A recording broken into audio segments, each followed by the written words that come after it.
ఇరుముడి trailer గురించి అయితే మాట్లాడుకున్నాం. రియల్లీ చెప్తున్నా, పక్క రవితేజ అన్నకైతే కంబ్యాక్ అయితే వచ్చేసిందని చెప్పొచ్చు. ఈ ట్రైలర్ చూడంగానే మనం కళ్ళు మూసుకొని వెళ్ళిపోవచ్చు మూవీకి అయితే.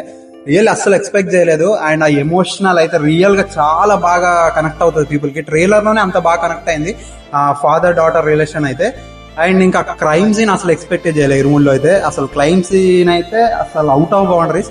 అండ్ ఇంకా లాస్ట్ 30 seconds ట్రైలర్ అయితే జీవి ప్రకాష్ మ్యూజిక్ తో నెక్స్ట్ లెవెల్ తీసుకెళ్లాడండి.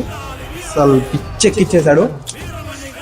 అసలు ఏం చెప్పాలో కూడా అర్థం అవట్లేదు. రియల్ గా చాలా రోజుల నుంచి రవితేజ గారికి పక్క ఈ మూవీతోనైతే హిట్ అయితే వస్తుంది. పాత మూవీస్ అన్ని ఒక ఎత్తు అయితే ఈ మూవీ ఒక ఎత్తులాగా తీసుకున్నాడని అనుకోవచ్చు. రియల్లీ అన్ని అయితే బాగా వర్కౌట్ అయ్యాయి. ఈ ట్రైలర్ ఎలా వర్కౌట్ అయిందో యాస్టీస్ మూవీలో కూడా ఇంతే కంటెంట్ అండ్ ప్రాపర్ గా ఉంటే మాత్రం ఈ మూవీని 100 కోట్లు 200 కోట్లు కొట్టకుండా ఎవ్వడు ఆపలేడు.